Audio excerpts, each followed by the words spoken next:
Mullaperiyar dam ഭീതി പടർത്തുന്നുവെന്ന് കേന്ദ്ര സഹമന്ത്രി സുരേഷ് ഗോപി. ഡാം പൊട്ടിയാൽ ആരുത്തരം പറയുമെന്നും നമുക്കിനി കണ്ണീരിൽ മുങ്ങിത്താഴാൻ കഴിയില്ല എന്നും സുരേഷ് ഗോപി പറഞ്ഞു. ഇനിയൊരു പക്ഷേ ഭീതിയായി നിലനിൽക്കുന്ന മുല്ലപ്പെരിയാർ എന്ന് പറയുന്ന ഒരു വലിയ സമ്പ്രദായം ഇന്നും ഞാൻ ഇങ്ങോട്ട് വരുമ്പോൾ ഒരു ഫേസ്ബുക്ക് ലിങ്കിൽ ശബ്ദം ആദ്യം വന്ന് ചാടുന്നത് പൊട്ടുമായിരിക്കും, പൊട്ടില്ലായിരിക്കും. അത് ഹൃദയത്തിൽ ഇങ്ങനെ ഒരു ഇടിമുഴക്കം പോലെയാണ് അത് നിൽക്കുന്നത്. പൊട്ടിയാൽ ആരുത്തരം പറയും? കോടതികൾ ഉത്തരം പറയുമോ?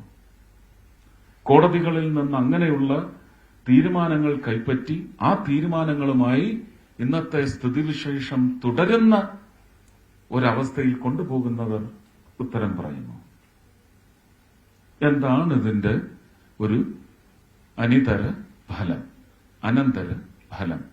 നമുക്കിനി കണ്ണീരിൽ മുങ്ങിത്താഴാൻ സാധിക്കില്ല.